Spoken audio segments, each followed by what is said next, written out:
Hello guys, welcome to all in commerce की दुनिया SS academy. कैसे हैं आप लोग? मज़े में? सब लोग ठीक ठाक है? ओके गाइस, सो एग्ज़ाम्स जो है नियर बाय हैं और टेंशन बहुत बना हुआ है। चाहे 11th स्टैंडर्ड हो, चाहे 12th स्टैंडर्ड हो, फाइनल एग्ज़ाम्स जो है सबके पास में आ गए हैं। मार्च आने वाला है, 1 से 2 महीने रह गए हमारे पास और हमें समझ में नहीं आता कि हम क्या क्या रिवाइज़ करें। तो इसीलिए मैंने सोचा कि आप लोगों के लिए बेसिक कॉन्सेप्ट्स निकाला जाए, जिसके अंदर मैं आप लोगों को हर रोज़ एक चैप्टर का रिवीजन कराऊंगी।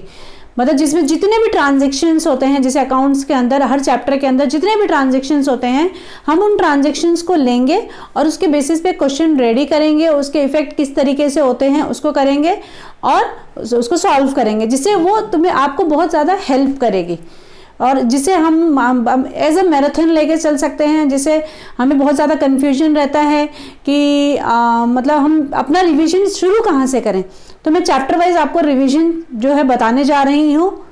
तो लेट्स स्टार्ट, हम शुरू करते हैं। जो कल मैंने आप लोगों के साथ स्टार्ट किया था अकाउंटिंग इक्वेशन, ज़्यादा लंबा वीडियो नहीं बना पाई थी मैं, 15 मिनट का ही वीडियो मैंने बनाया था। लेकिन मैं आज जो है आपके लिए एक लंबा वीडियो बनाऊंगी। थोड़ा सा ये लंबा वीडियो रहेगा, लेकिन इसको अंत तक देखना मत भूलिएगा। और क्योंकि आप इसको जब देखेंगे तो आपका ये जो बेसिक कॉन्सेप्ट है अकाउंटिंग इक्वेशन, जो हम टॉपिक कंटिन्यू कर रहे हैं अकाउंटिंग इक्वेशन, उसका जो बेसिक कॉन्सेप्ट है वो आपका क्लियर हो जाएगा। ठीक है, तो प्लीज़ अपने फ्रेंड्स के साथ, अगर आप वीडियो देख रहे हैं तो अपने फ्रेंड्स के साथ शेयर कीजिए, ताकि वो भी इस वीडियो को देख सके और वो भी अपने बेसिक कॉन्सेप्ट को क्लियर कर सके और एग्जाम में अच्छे मार्क्स स्कोर कर सके। चलो स्टार्ट करते हैं हम लोग। तो हम जो हैं, we are going to start about the accounting equation. Accounting equation वापस से मैं थोड़ा सा रिकॉल कर दूंगी जो हम लोगों ने कल सीखा था अकाउंटिंग इक्वेशन के बारे में। तो अकाउंटिंग इक्वेशन के बारे में हम लोग क्या करने वाले हैं, सबसे पहले कल जैसे मैंने आप लोगों को बताया था कि अकाउंटिंग इक्वेशन के अंदर हमें सबसे पहले बनाना है particular, you can say basis, उसको तुम बेसिस भी बोल सकते हो, सीरियल नंबर भी बोल सकते हैं हम लोग उसको। ठीक है, तो हम बेसिस करेंगे यहाँ पे। बेसिस मीन्स एवरी ट्रांजेक्शन्स, जितने भी ट्रांजेक्शन्स होते हैं उनका क्या इफेक्ट होगा, कौन सा ट्रांजेक्शन का इफेक्ट हम करने जा रहे हैं, that we are going to learn.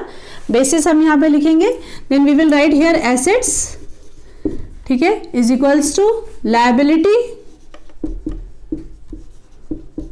Plus capital. तो जो बेसिस मैंने यहाँ पे लिखा हुआ है, इस बेसिस में ही मैं सारे ट्रांजेक्शन जो हैं वो लिखते हुए जाऊंगी और हम उसको करते चलेंगे।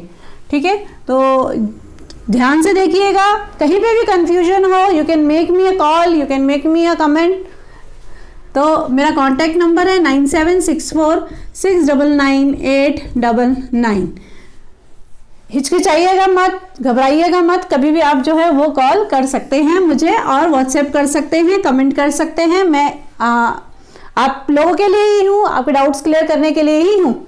जैसे फॉर एग्जांपल सपोज ले लीजिए हम लोग first started business with cash. ये तो सबसे बेसिक जो है हमारे पास ट्रांजेक्शन्स है। थोड़ा सा इसको ऊपर लिख देती हूँ मैं, ताकि मुझे कंटेंट लिखने में जो भी चीज़ें हैं वो बहुत आसानी हो जाए। Give me a minute. हाँ, तो स्टार्टेड बिजनेस विद कैश के अंदर हमने यहाँ पे कैश का एक कॉलम बना लिया। जैसे मैंने कल आप लोगों को बताया था कि कोई भी चीज़ हो, चाहे मैं बिजनेस कैश से शुरू कर रही हूँ, चाहे मैं बिजनेस गुड्स से शुरू कर रही हूँ, चाहे मैं बिजनेस बिल्डिंग से शुरू कर रही हूँ, चाहे मैं बिजनेस फर्नीचर से शुरू कर रही हूँ, मतलब हम किसी भी चीज़ से जब बिजनेस शुरू कर रहे हैं, that we will write in the asset side. Clear? कहाँ पे लिखेंगे हम लोग उसको? एसेट साइड्स में लिखेंगे। चलो यहाँ पे एक काम करते, थोड़ा सा ट्विस्ट लेके आते हैं क्वेश्चन के अंदर। Started business with cash, goods और फर्नीचर ले लेते हैं हम लोग। ठीक है, हमने बिजनेस शुरू किया, ये 3 चीजों से हमने शुरू किया। तो मैंने कैश का कॉलम बना लिया, फिर मैंने किसका कॉलम बना लिया? गुड्स का कॉलम बना ले। गुड्स लिखे कि परचेज लिखे? क्या लिखेंगे हम लोग? गुड्स लिखेंगे कि स्टॉक लिखेंगे? फटाफट बताओ जरा।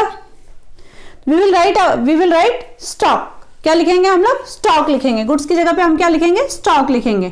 ठीक है, मैंने स्टॉक का कॉलम बना लिया और मैंने फर्नीचर का कॉलम भी बना लिया। ये हो गया हमारा फर्नीचर का कॉलम, क्योंकि हम इन 3 चीजों से बिजनेस शुरू कर रहे हैं। सपोज कैश मैंने लगा दिया बिजनेस के अंदर 3 लाख रुपीस। ठीक है, स्टॉक मैंने इन्वेस्ट किया है 50,000 रुपीज और फर्नीचर है मेरे पास 1,50,000 रुपीज़। तो मतलब हम यहाँ पे देख सकते हैं कि जो बिजनेस हम शुरू कर रहे हैं, तो हमने बिजनेस शुरू किया 3 लाख रुपीज़ कैश में, 50,000 स्टॉक में एंड 1,50,000 फर्नीचर से। तो इसका मतलब क्या हो रहा है यहाँ पे कि टोटल हमने कितना पैसा बिजनेस में इन्वेस्ट किया, टोटल हमने जितना भी पैसा बिजनेस में इन्वेस्ट किया that is called the capital.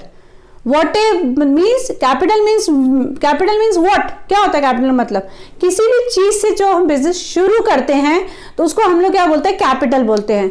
चाहे वो स्टॉक हो, हमारा कैश हो, कैश हो, फर्नीचर हो, मशीनरी हो, बिल्डिंग हो, कुछ भी हो, तो हम जब कैपिटल में लिखने जाएंगे तो we will add all this things, हम सबको ऐड करेंगे। तो 3 lakh plus 3,50,000 plus 1,50,000 is 5 lakh rupees. कितना हो गया हमारे पास, ये हो गया हमारे पास 5 लाख रुपीज। तो हम कैपिटल में डाल देंगे यहाँ पे 5 लाख रुपीज। चलो नेक्स्ट ट्रांजेक्शन करते, सबको समझ में आ गया, कोई डाउट है यहाँ तक? मतलब फिर से समझाती हूँ, 3 लाख रुपीज इन्वेस्ट किया, 50,000 रुपये इन्वेस्ट किया और 1.5 लाख रुपए मतलब 1,50,000 हमने इन्वेस्ट किया। ये तीनों मिलाकर के हमने बिजनेस जब शुरू किया तो टोटल हमने जो कैपिटल इन्वेस्ट किया है that is 5 lakh rupees. Second transaction, मान लो हमने गुड्स सोल्ड किया, सेकेंड ट्रांजेक्शन हो गया हमारे पास गुड्स सोल्ड ऑन क्रेडिट ले लेते हैं। चलो ठीक है, गुड्स सोल्ड ऑन क्रेडिट, हमने गुड्स सेल किया। तो अब मुझे बताओ किसका क्या इफेक्ट होगा, रूल के हिसाब से 2 इफेक्ट होंगे। गुड्स सोल्ड किया, गुड्स जा रहा है, पैसा आ रहा है क्या? पैसा आना तो चाहिए, लेकिन यहां पे तो बोला है ऑन क्रेडिट, तो इसका मतलब पैसा नहीं आ रहा, आएगा लेकिन अभी तो नहीं आ रहा ना। तो फिर हमने क्या किया, चलो ठीक है, हमने गुड्स सोल्ड किया, गुड्स गया हमारे पास से, मान लो 20,000 का गुड्स गया, 20,000 का गुड्स गया हमारे पास से, ये ब्रैकेट लगाना भूलिएगा मत, माइनस होता है ब्रैकेट का मतलब यहाँ पे अकाउंट्स में। तो गुड्स चले गए मेरे पास, लेकिन पैसा आया नहीं। पैसा आता तो मैं कैश में लिखती, लेकिन पैसा आया नहीं, तो मैं इसके लिए एक और गुड्स सोल्ड ऑन क्रेडिट, मैं जिस बंदे को गुड्स सेल कर रही हूँ क्रेडिट पे, वो बंदा क्या है मेरा, वो बंदा क्या बनेगा, डेटर।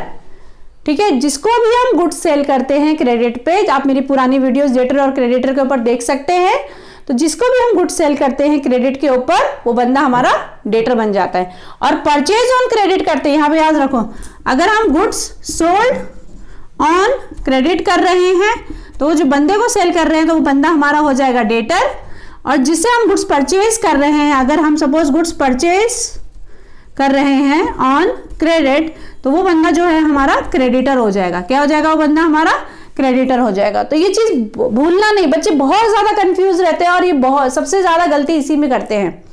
तो ये चीज होनी नहीं चाहिए। भाई बेचा है, कस्टमर है तो पैसा देने आएगा, डेटर देने वाला आएगा ही, देगा ही वो हमको। ठीक है, डेटर क्या होता है हमारा, याद रखना, भूलना नहीं, क्योंकि पैसा आने वाला है। किसी भी सोर्स से जब पैसा आएगा तो वो हमारा एसेट्स होता है, और किसी भी रीजन से हमारा पैसा अगर जाएगा तो वो लायबिलिटी होती है। तो क्रेडिटर हमारी लायबिलिटी हो जाएगी और डेटर हमारा एसेट्स हो जाएगा। ठीक है, चलो क्लियर हो गया, समझ में आ गया। तो आगे बढ़ते हैं हम लोग। हमने 20,000 का गुड्स सोल्ड किया, ठीक है, ऑन क्रेडिट पे सोल्ड किया, तो हमने डेटर का एक कॉलम बना लिया, यहाँ पे हमने एक डेटर का कॉलम बना लिया। ठीक है, ये हमारा डेटर का कॉलम बन गया। 20,000 रुपए डेटर में चला गया, मतलब आज नहीं तो कल तो पैसे हमको मिलेंगे, पॉजिटिव में रहेगा क्योंकि पैसे आने वाले हैं डेटर से, तो हम इसको वहां पे लिखेंगे। इसके बाद हम लोग क्या कर देंगे, बैलेंस कर देंगे। ये हमने बैलेंस कर दिया, उफ ये लाइन भी ना,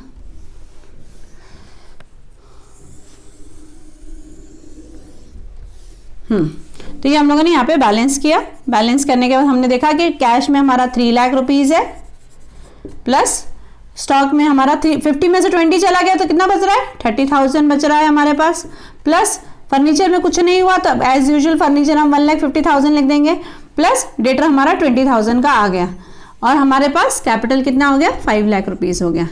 यहां तक किसी को कोई डाउट नहीं है? तो आगे बढ़े हम लोग। डाउट है तो आप मुझे कमेंट करते रहिए, और जितना भी हो सके अपने फ्रेंड्स के साथ शेयर करते रहिए, ताकि उनके भी कॉन्सेप्ट जो है अकाउंट्स के वो क्लियर होते रहें।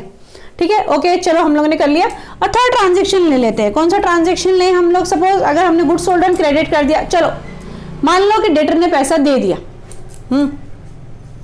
Received amount from debtor. अभी हमें पैसा मिल गया डेटर से, ठीक है, बंदा जो भी था उसने हमें पैसे दे दिए डेटर ने, तो हमारे पास पैसा आ गया। कितना था भाई, डेटर कितना देने वाला था, 20,000 देने वाला था, तो डेटर में से 20,000 हमने माइनस कर दिया। चलो ठीक है, अभी फिलहाल तो सिंपल करते हैं, 20,000 हमने माइनस कर दिया, डेटर से पैसा मिल गया हमें, तो पैसा आ रहा है हमारे पास, तो we will write in cash 20,000 यहाँ पे, क्योंकि यहाँ से जा रहा है तो डेटर में से माइनस कर दिया और हमें पैसा मिल गया, इसीलिए हमने उसको कैश में प्लस कर दिया। देखो दो इफेक्ट हो गए, एक आ रहा है तो एक जा रहा है, जो हमने अकाउंट्स के रूल के हिसाब से पढ़ा है। फिर हम क्या कर देंगे, बैलेंस कर देंगे यहाँ पे। चलो हम लोगों ने बैलेंस कर दिया यहाँ पे, बैलेंस 3 लाख में 20,000 कितना हो जाएगा हमारे पास, 3,20,000, ये हो जाएगा 30,000, ये हो जाएगा 1,50,000, ये हो जाएगा डैश, और ये टोटल हो गया 5 लाख। देखो एक चीज ना हमेशा गौर करना, ध्यान देते रहना कि जब हम हर ट्रांजेक्शन के बाद जो है, हम हर ट्रांजेक्शन के बाद क्या करेंगे, बैलेंस करेंगे। डेबिट और क्रेडिट साइड जो है, एसेट और लायबिलिटी प्लस कैपिटल जो है, उसको बैलेंस करते जाएंगे ताकि हमें समझ में आए कि हम जो ट्रांजेक्शन्स कर रहे हैं वो सही कर रहे हैं कि गलत कर रहे हैं। चलो एक बार चेक कर लेते हैं, रीचेक करना बहुत, वेरीफाई करना बहुत जरूरी होता है, ठीक है। तो 3,20,000 प्लस 30, 3,50,000, 3,50,000 प्लस 1,50,000, 5 लाख हो गया। यहाँ पे भी हमारे पास कितना हो गया, 5 लाख हो गया। मतलब अभी तक तो हम बिल्कुल सही चल रहे हैं। चलो अभी नेक्स्ट ट्रांजेक्शन ले लेते हैं। कैश वाला ट्रांजेक्शन मैंने कल करा दिया था, तो आज मैं सोच रही हूँ कि ज्यादातर क्रेडिट ट्रांजेक्शन और थोड़े डिफरेंट ट्रांजेक्शन कराए जाए। तो हम ले लेते हैं यहाँ पे परचेज गुड्स, परचेज गुड्स ले लें या फर्नीचर, फर्नीचर परचेज कर लेते हैं इस बार। चलो परचेज फर्नीचर ऑन क्रेडिट। अभी मैंने आपको बताया था कि कुछ भी चीज हम परचेज करते हैं ऑन क्रेडिट तो बंदा जो रहता है वो इट बिकम्स क्रेडिटर। क्या बन जाता है, वो क्रेडिटर बन जाता है हमारा। तो हम लोगों ने परचेज कर लिया, क्या परचेज किया हमने, फर्नीचर परचेज किया। कितने का फर्नीचर परचेज किया, ले लेते हैं 70,000 का फर्नीचर परचेज किया। परचेज किया हम लोगों ने, तो ये तो हो गया हमारा 70,000 प्लस हो गया। लेकिन बोला है उन्होंने ऑन क्रेडिट, क्या बोला है उन्होंने, ऑन क्रेडिट बोला, तो लायबिलिटी हो जाएगा। क्रेडिटर एक्सटर्नल लायबिलिटी है यार, तो यहाँ पे हम लिख देंगे क्रेडिटर। तो यहाँ पे भी हमने कॉलम जो है उसको डिवाइड कर दिया, क्रेडिटर का कॉलम बना लिया। कितना बना लिया हम लोगों ने, 70,000 का बना दिया। फिर हम देख सकते हैं कि हमारा अगेन दो इफेक्ट पड़ गया, ठीक है। अगर एसेट साइड दोनों इफेक्ट एक साथ होंगे तो एक प्लस होगा तो एक माइनस होगा, और एसेट और लायबिलिटी में एक साथ इफेक्ट पड़ेंगे तो या तो दोनों में प्लस होगा या तो दोनों में माइनस होगा, ठीक है। तो भाई क्रेडिटर आ गया हमारे पास। अब इसके बाद हम क्या कर देंगे, बैलेंस कर देंगे यहाँ पे। तो ये हमने इसको बैलेंस किया, 3,20,000, 30,000, 1,50,000 प्लस 70, 2,20,000। यहाँ पे हो गया हमारे पास 70,000 प्लस 5 लाख। तो दोनों साइड हमने प्लस किया तो कितना हो जाएगा, 3,20,000 प्लस 30, 3,50,000, 5,50,000 प्लस 20, 5,70,000। और यहाँ भी हमारा हो गया 5,70,000। यहाँ तक किसी को कोई डाउट, एक बार देख सकते हैं, क्लियर हो गया, कोई डाउट है first, second, third and fourth transaction में। देखिए purchase on credit, okay, purchase furniture on credit है, तो फर्नीचर आया, हमने फर्नीचर में ऐड कर दिया, वो भी क्रेडिट पे परचेज किया है, तो हमारी लायबिलिटी इंक्रीज हो गई है क्रेडिटर, तो वहां हमने डाल दिया 70,000। तो ये हमारा इफेक्ट हो गया दोनों साइड का। अंडरस्टूड, समझ में आ गया। लेट्स गो अहेड, आगे बढ़ते हैं हम लोग और ट्रांजेक्शन्स करते हैं। तो याद करेंगे अमाउंट 3,20,000, 30, 2,20,000। तो मैं जरा इसको रब कर देती हूँ।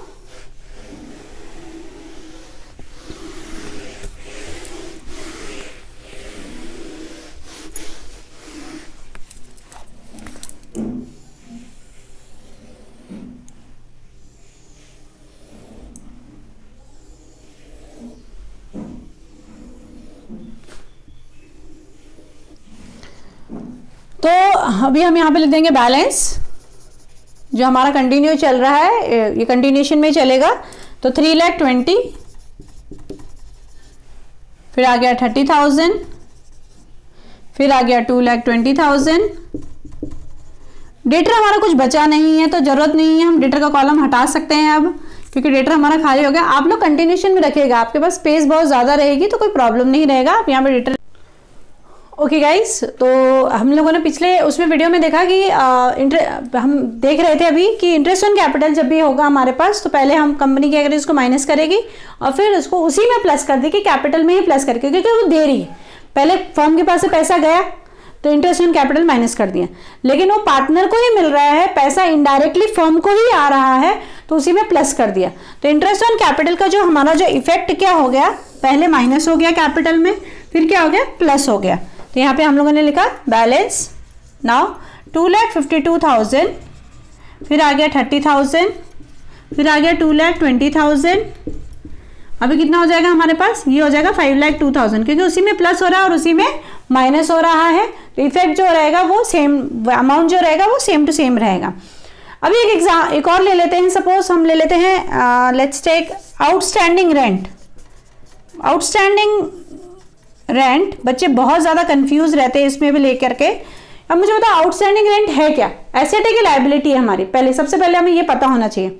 आउटस्टैंडिंग मतलब पैसा देना बाकी है, आउटस्टैंडिंग मतलब ड्यू अमाउंट, क्या वो ड्यू है, तो अभी पैसा हमें देना बाकी है, तो ठीक है चलो हम उसमें पैसा दे रहे हैं, तो अभी देना बाकी है, देना तो पड़ेगा ना, आज दो चाहे कल दो, देना तो हमें पड़ेगा ही। तो आउटस्टैंडिंग रेंट मतलब हमें पैसा देना बाकी है, तो मतलब हमारी लायबिलिटी क्या हो गई, इंक्रीज हो गई, क्योंकि हमें पैसा देना है। तो हमने एक और कॉलम जो है लायबिलिटी में क्रिएट कर लिया, वो है आउटस्टैंडिंग रेंट, लिख लिया हम लोगों ने। यहाँ पे कितना आ जाएगा हमारे पास मान के चलो कि आउटस्टैंडिंग रेंट 5,000 है हमारे पास, 7,000 ले लेते हैं, मैंने 8,000 ले लिया, बैलेंस हो जाएगा। 8,000 ले लिया हमने आउटस्टैंडिंग रेंट, तो मतलब हमें देना बाकी है, तो हमारे कैश में से तो जा नहीं रहा है, क्योंकि अभी देना बाकी है, तो हमारी लायबिलिटी क्रिएट हो रही है, तो हमारे कैपिटल में से ही 8,000 जो है वो माइनस हो जाएगा। अब हम क्या कर देंगे, इसको बैलेंस कर देंगे। ये हमने बैलेंस किया, 2,52,000, 30,000, 2,20,000, यहाँ आ गया 8,000 और 5,02,000 में से 8,000 गया तो कितना बचेगा, 4,94,000 बचेगा। कितना बचेगा हमारे पास, 4,94,000 बचेगा। सही है क्या, माइनस करा, हाँ चलो अभी हम इसको चेक कर लेते बैलेंस को। 2,52,000 प्लस 30, 2,82,000, 2,82,000 में प्लस 20 किया, 2,20,000 किया तो 5,02,000 आ गया, और 4,94,000 में 8,000 प्लस किया तो 5,02,000 आ गया। तो ये हमारा जो एक इफेक्ट था आउटस्टैंडिंग इंटरेस्ट का वो हो गया है। एक मिनट, सबको दिख रहा है ना, कोई प्रॉब्लम तो नहीं है, ओके। तो ये हमारा बैलेंस टैली हो गया। एक मिनट, मैं थोड़ा कैमरा एडजस्ट कर देती हूँ, ओके हाँ। तो अभी हमारे पास हो, सो गाइस, तो बैलेंस आप देख सकते हैं 2,52,000, 30,000, 2,20,000, यहाँ पे आ गया हमारे पास 8,000 और 4,94,000। तो यहाँ पे हम लोगों ने आउटस्टैंडिंग इंटरेस्ट के बारे में बात कर लिया, या आउटस्टैंडिंग रेंट के बारे में, सॉरी, तो आउटस्टैंडिंग रेंट के बारे में बात कर लिया। हमारी लायबिलिटी जो है वो क्रिएट हो गई है आउटस्टैंडिंग रेंट से, तो उसको हमने कैपिटल में से माइनस कर लिया। उसी तरीके से एक और इफेक्ट देखते हैं हम लोग, लास्ट इफेक्ट रहेगा ये अकाउंटिंग इक्वेशन का, तो आप लोगों को समझ में आ जाएगा।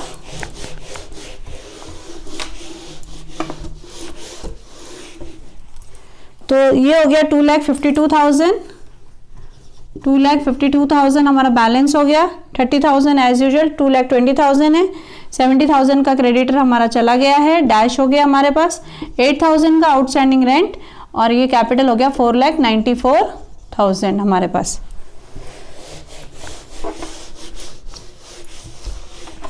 अभी हम जो नेक्स्ट ट्रांजेक्शन लेके चलेंगे, वो नेक्स्ट ट्रांजेक्शन हमारा होगा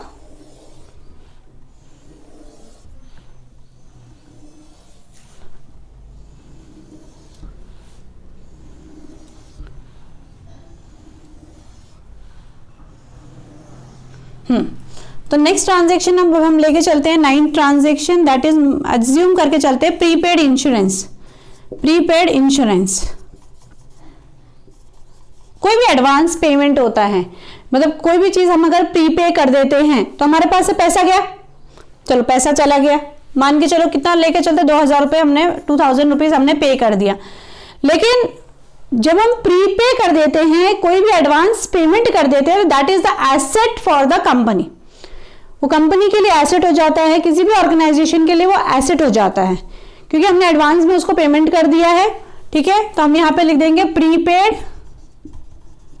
इंश्योरेंस, लिख लिया हम लोगों ने। कितने का लिया हम लोगों ने? 2000 रुपीज का ले लिया, ये हमारा हो गया एसेट। अब यहाँ पे हम लोग क्या कर देंगे, इसको बैलेंस कर देंगे। ये हो गया हमारा बैलेंस। तो 2,52,000 में जो 2 गया तो 2,50,000, 30,000 एंड 2,20,000। और यहाँ पे आ गया हमारे पास एसेट में 2,000। क्रेडिटर हमारा कुछ है नहीं, आउटस्टैंडिंग रेंट हमारा हो गया 8,000 और ये हो गया 4,94,000। फिर से एक बार बैलेंस चेक कर लेना है कभी भी आगे बढ़ने से पहले। 2,50,000 प्लस 30 2,80,000, 2,80,000 प्लस 2,20,000 हो गया 5 lakh, then 5,02,000। Here also we are having 5,02,000। ये हो गया हमारे पास इफेक्ट। और कोई इफेक्ट बचा है, एक बार हम देख लेते हैं। Additional capital introduce. सपोज मान लो कि हमने और एडिशनल कैपिटल जो है वो इंट्रोड्यूस कर दिया है।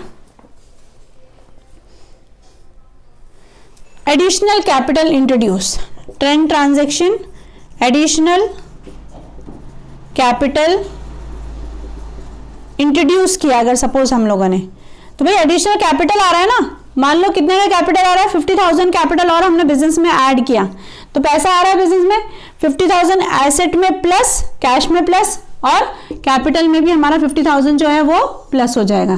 तो अभी हम क्या कर देंगे, बैलेंस कर देंगे इसको। तो हमारे पास कितना हो गया? ये हो गया 3 लाख, ये हो गया 30,000, ये हो गया 2,20,000, ये हो गया 2,000, यहाँ पे हो गया 8,000 प्लस 5,04,000। ये हो गया हमारे पास इफेक्ट। अब कोई और ट्रांजैक्शंस रह गए हैं क्या? अगर हम देखते हैं, let's take one more example, depreciation. Yes, तो अभी एक रह गया ट्रांजैक्शन हमारे पास, 11 ट्रांजैक्शन। मान लो डेप्रिसिएशन ऑन फर्नीचर, हमारे पास फर्नीचर है, डेप्रिसिएशन ऑन फर्नीचर 10%। मान लो कि हमने 10% पर एनम पे फर्नीचर के ऊपर डेप्रिसिएशन लगाया, साल मतलब कंप्लीट होने जा रहा है हमारा। तो कितने का फर्नीचर था हमारे पास? हमारे पास फर्नीचर कितने का है? 2 लाख का था। हम टोटल फर्नीचर कितने का था हमारे पास? 2,20,000 का फर्नीचर है। तो हम लोग क्या करेंगे, 2,20,000 पे 10% निकालेंगे तो कितना आ जाएगा? 22,000 आ जाएगा। तो मतलब डेप्रिसिएशन मतलब होता क्या है, सबसे पहले ये पता होना चाहिए। डेप्रिसिएशन का मतलब होता है कि कोई भी चीज है, जब तुम उसको यूज करते हो और यूज करने के बाद जब तुम उसको सेल करने जाओगे तो उसकी वैल्यू जो होगी वो क्या हो जाएगी? कम हो जाएगी। एग्जाम्पल लेके चलो, 11th स्टैंडर्ड में तुम लोगों ने बुक्स परचेज की, तो मान लो तुमने टोटल बुक्स का कॉस्ट गया 3,000 रुपीज। अब तुमने पूरे साल बुक यूज कर ली और यूज करने के बाद तुम नेक्स्ट ईयर जो है वो उसको बेचना चाहते हो, तुम उसको, ठीक है, नेक्स्ट ईयर जो है तुम उसको बेचना चाहते हो। तो हमने क्या डिसाइड किया कि चलो बेच देते हो, तो क्या तुमको 3,000 रुपीज पूरे मिल जाएंगे उसके? नहीं भाई, क्योंकि तुमने यूज किया ना उसको। अभी तुम 50% में बेचोगे तो तुम्हें 1,500 रुपये मिलेंगे, या 70% में बेचो जो भी है तो तुम्हें कितने मिलेंगे? 1,500 रुपीज मिलेंगे। तो वही होता है डेप्रिसिएशन, मतलब reduction in the value of assets due to wear and tear, या ऑब्सोलेसेंस भी हो सकता है। किसी भी कारण से जब एसेट की वैल्यू कम हो जाती है तो उसे हम लोग क्या बोलते हैं? डेप्रिसिएशन बोलते हैं। तो यहाँ पे हमने फर्नीचर पे डेप्रिसिएशन निकाला 22,000, तो ऑफकोर्स फर्नीचर हमारा कैपिटल था, बिजनेस का वैल्यूएशन मिलता था उससे, एसेट था तो वो हमारा कैपिटल भी था। तो कैपिटल में से भी हम लोग 22,000 जो है वो माइनस कर देंगे। तो हमने देखा फर्नीचर में से भी माइनस और कैपिटल में से भी माइनस, तो हमारा हो गया बैलेंस। यहाँ पे हो गया 3 लाख, यहाँ हो गया 30,000, 2,20,000 में से 22,000 गया तो कितना बचेगा? 8,000, यहाँ बचा 9, 1,98,000, हेयर 2,000, यहाँ पे आ गया 8,000 एंड 5,04,000 में से हमने माइनस किया तो 2,000, 10 में से 2 गया 8, 4,82,000। तो ऑलमोस्ट जहां तक मुझे लगता है कि मैंने सारे के सारे ट्रांजेक्शन्स जो है आप लोगों को करा दिए हैं कि अकाउंटिंग इक्वेशन में मैक्सिमम जो भी ट्रांजेक्शन्स आएंगे, जिस तरीके के ट्रांजेक्शन्स आएंगे वो मैंने आप लोगों को पूरा का पूरा कवर कर दिया है। अगर फिर भी कोई ट्रांजेक्शन रह जाए या आपको लगता है कि कहीं पे भी आपको डाउट है तो प्लीज आप मुझे कमेंट कीजिए, मैं इमीडिएटली नेक्स्ट सेशन में आपके वो कमेंट्स का जवाब दूंगी और आपके डाउट्स जो है वो क्लियर करूंगी। तो कोशिश कीजिए प्लीज, अगर आपको ये वीडियो अच्छा लगे, अगर आपके डाउट्स क्लियर हो गए हैं, अगर आपको समझ में आ गया है, तो please like, subscribe and share my channel with your friends. ठीक है, मिलते हैं, बाय बाय नेक्स्ट वीडियो में नेक्स्ट टॉपिक के साथ। भूलिएगा मैं नहीं, नेक्स्ट टॉपिक जो मैं आप लोगों को सिखाने जा रही हूं वो कल होगा कैश बुक। कौन सा होगा? कैश बुक होगा। ठीक है, we will start cash book tomorrow. Will meet tomorrow. Bye bye. Please don't forget to like, subscribe and share my channel.